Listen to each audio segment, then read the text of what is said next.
जब दुनिया अंधेरे में है और नहीं जानती कि हमें क्या करना है और बॉन्डेज में है, सिर्फ परमेश्वर का वचन ऐसा है जो हमें इस बंधन से, इस बॉन्डेज से बाहर निकाल सकता है। क्योंकि ये वो मैनुअल बुक है जिसमें जो मेरे लिए और आपके लिए लिखी गई है, जो ये बताती है हमें अपने जीवन को कैसे जीना है और हम छुटकारा पा सकते हैं। तो आज जब हम परमेश्वर के वचन को पढ़ेंगे, ये बहुत इंपॉर्टेंट है वर्ड पढ़ना। अब्राहम के बारे में हम पढ़ें। सबसे पहले जब आप बाइबल को खोलते हैं तो हमें आदम का जिक्र मिलता है। हाबिल, कैन ने हाबिल को मार दिया क्योंकि कैन की जो ऑफरिंग थी वो कबूल नहीं हुई। क्योंकि परमेश्वर आपकी ऑफरिंग बाद में पहले आपके साथ अपने संबंधों को चाहता है। जब कबूल नहीं हुई तो वो दुखी हुआ, जेलस किया, अपने भाई को मार दिया। वहां से उसे भागना पड़ा, भगोड़ा होकर उसे रहना पड़ा। उसके बाद परमेश्वर ने आदम को और संतान दी और उसके जरिए से परमेश्वर ने नूह को पैदा किया। नूह से फिर अब्राम को पैदा किया। जितने जन आप हीरो देखेंगे, चाहे वो अब्राम हो, फिर बाद में उसका नाम अब्राहम हुआ, चाहे वो दाऊद हो, चाहे वो जितने भी आप परमेश्वर में हीरो देखेंगे, उनकी एक चीज आप देखेंगे कि वो सब लोग संबंध जोड़े हुए थे परमेश्वर के साथ। अगर आप उत्पत्ति 12 उसकी 5 से लेकर 9 आयत तक पढ़ते हैं तो यहां पर अब्राहम जहां जहां जाता था, जब प्रभु ने उसे बुलाहट दी तो वहां वहां जाकर वो वेदी बनाता था। वहां वहां जाकर वो वहां प्रार्थना करता था, वेदी पर भेंटों को चढ़ाता था। वचन अभी लिखा नहीं गया था, अभी तो मूसा ने 400 साल बाद आना था। अभी तो वो मूसा का ग्रैंड पेरेंट्स चल रहे हैं। अभी तो मूसा के अभी तो वचन पूरा होना था कि ये लोग 400 वर्ष तक इनके वश में रहेंगे। उसके बाद परमेश्वर ने छुड़ाकर प्रतिज्ञा के देश देगा। अभी तो वो होना था।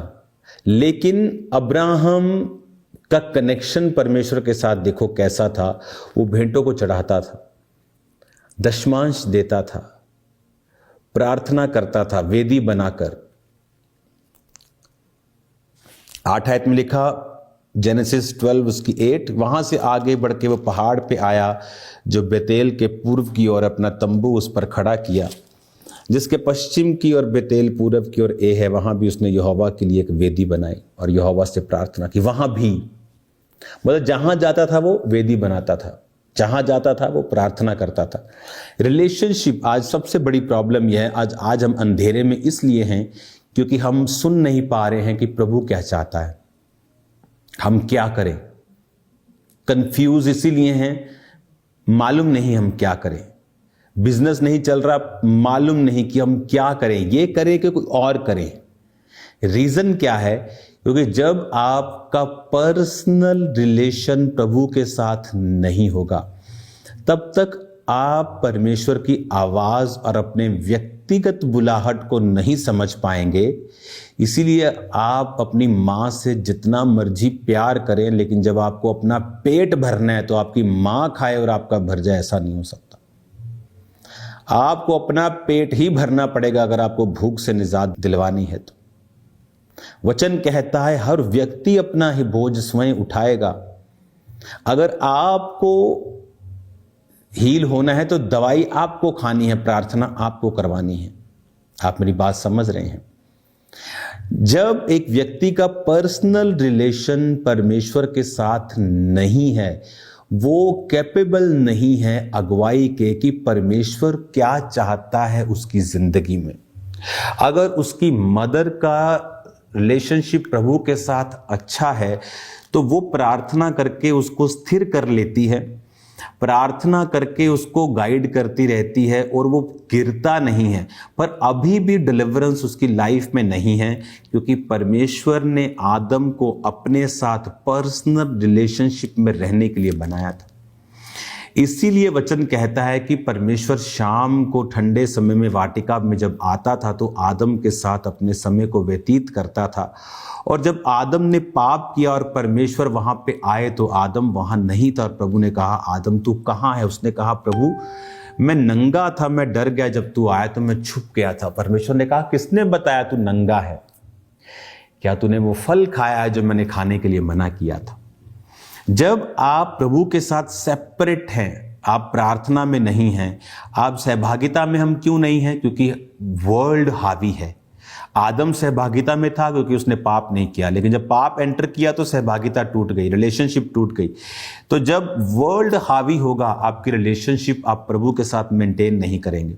आप रिलेशनशिप मेंटेन नहीं करेंगे तो आपकी अगुवाई नहीं होगी, जो प्रभु सर्कमस्टेंसेस के जरिए, आत्मा के जरिए, वर्ड के जरिए और फोर्सफुली भी करता है कई बार, जो आप अपनी ताकत से नहीं कर सकते। ये एक ऐसी फोर्स होती है कि जो आप चल पड़ते हैं उधर, आपको मालूम नहीं होता भाई मुझे क्या करना है, लेकिन उस कंफ्यूजन में भी प्रभु आपके साथ होता है। अगर आप प्रभु के साथ राइट रिलेशनशिप में है तो फिर वो भी आपको राइट प्लेस पे पहुंचा देती है। लेकिन जब प्रभु के साथ आपका रिलेशनशिप सही नहीं होता तो कंफ्यूजन्स और प्रॉब्लम्स और ट्रबल्स और कर्जे और दिस एंड दैट, फिर वो हमारी लाइफ का एक रेगुलर हिस्सा होते हैं और प्रभु नहीं चाहता ऐसा हो। फर्स्ट थिंग जो आपको इस्टेब्लिश्ड करनी है वो है पर्सनल रिलेशनशिप प्रभु के साथ, पर्सनल टाइम स्पेंड करना। आप बोलेंगे मैं प्रभु के साथ पर्सनल रिलेशनशिप कैसे बिल्ड करूं? मैं उससे बहुत प्यार करता हूं। अगर आप प्यार करते हैं, चाहे इस दुनिया में हो चाहे परमेश्वर से हो, फिर आप गिव करेंगे, आप बोएंगे। प्रभु से प्यार करते हैं, आप पैसों को बोएंगे, आप प्रार्थना को करें। आप किसी व्यक्ति से प्यार करते हैं, आप उसको गिफ्ट देते हैं, आप उसके सुख दुख में साथ खड़े होते हैं, आप उसके साथ समय बिताना चाहते हैं। लेकिन आप प्रभु के साथ प्यार नहीं करते हैं अगर आप उसके साथ समय नहीं बिताते हैं तो ये निशानी है। और अगर आप रिलेशनशिप में प्रभु के साथ स्ट्रांग नहीं हैं, आपको अंदर से फीलिंग्स जगाने की जरूरत नहीं। It's not a matter of feelings की फीलिंग प्रभु के साथ रिलेशनशिप बिल्ड करना, feeling, no, it's not a matter of feeling. ये फीलिंग का मैटर नहीं है। Just spend time with God and his word. उसके साथ रोज समय बिताएं, दिल करे ना करे, डाउट हो दिमाग में, होगा काम नहीं होगा, प्रभु जीवित, उस एनी डाउट। जब मैं परमेश्वर में, आप बहुत से डाउट होते थे, लेकिन प्रभु के साथ समय बिताएं। सडनली धीरे धीरे आपको आदत पड़ जाएगी। फिर सडनली होगा एकदम, लेकिन धीरे धीरे जब चलना शुरू होंगे फिर एकदम से सडनली होगा। एकदम से सडनली एकदम से नहीं होगा, लेकिन आप धीरे धीरे चलते जाएंगे, then suddenly something will happen.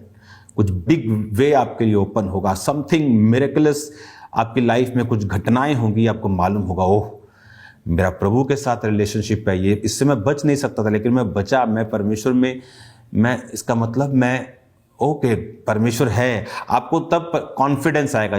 Dawood ने गोलियत को मारने से पहले प्रभु ने उसको अलग अलग शेर और भालू को मरवाया। दाऊद को कॉन्फिडेंस था कि अगर मैं उनको मार सकता हूं, मैं इसको भी मार सकता। बट वो भी कॉन्फिडेंस एक रिजल्ट था, एक असर था परमेश्वर के साथ संबंध का, जो उसके साथ प्रभु के थे। अगर आप प्रभु के साथ रोज समय बिताएंगे, आपका रिलेशनशिप स्ट्रांग नहीं, आपको अंदर से फील नहीं आता, आपको अंदर से फील जगाने का जरूरत नहीं है। आपको रोज समय व्यतीत करना है, प्रार्थना में, वचन में, वर्शिप में, every day every day every day every day. और आपको मालूम भी नहीं होगा कि सडनली कुछ देर के बाद आपका प्रभु के साथ एक स्ट्रांग रिलेशन होगा। चीजें मूव कर रही होंगी, काम करनी शुरू कर रही होंगी, वही बिजनेस, वही फाइनेंस, वही परिवार काम कर रहा है, थिंग्स आर वर्किंग आउट, अपने आप चीजें हो रही हैं, फ्लो चल पड़ा है, और ये रिजल्ट होगा प्रभु के साथ संबंधों को कायम करने का। आज हम संघर्ष इसलिए कर रहे हैं क्योंकि हम अपना मेजर काम नहीं कर रहे हैं। बाइबल का हर महान हीरो एक उसकी लाइफ में ये आदत 101% होगी, 100% नहीं। प्रभु के साथ राइट रिलेशनशिप, गलती की, रिलेशनशिप नहीं छोड़ा। शाऊल और दाऊद में क्या फर्क था? बाप दाऊद का बड़ा था, फिर भी वो माफ हुआ। रिलेशनशिप प्रभु के साथ रिलेशन बनाओ, संबंध बनाओ, उसके साथ बैठो, टाइम स्पेंड करो, सेम नहीं रहेंगे आप। अपने हाथों को उठाओ। पिता, तेरे जीवित नाम में हर प्रकार का रोग आज इनकी जिंदगियों को छोड़ के चला जाए। सब प्रकार की बीमारियां इनको छोड़ के चली जाएं। इन्हें ब्लेस कर, फाइनेंशियली, फिजिकली, मेंटली, स्पिरिचुअली, हर तरफ से इन्हें आगे बढ़ा मेरे पिता। अपने शरीर पर, अपनी चेस्ट पर हाथ रखो। यीशु मसीह के नाम में मैं आपको ब्लेस करता हूं। शैतान को कमांड करता आपकी लाइफ को छोड़े और जाता रहे। आप ब्लेस्ड हैं यीशु के नाम में। आपकी लाइफ सेम ना होगी। जितनों के रिलेशन कमजोर है, खुदावंद के साथ फिर से बनाए। आपकी लाइफ सेम ना होगी। God bless you all. God bless your families, business, your finances, everything which belongs to you. May God bless you and increase you in Jesus' name. यीशु मसीह का आत्मा आपको आगे लेके जाएगा और वो आपको बढ़ाएगा और आप सेम ना होंगे। यीशु के नाम में आमीन। हर बीमारी, हर दुष्ट आत्मा तुम्हारे शरीर को छोड़कर खाली करे, बॉडीज को right now be healed. Jesus' name. Amen.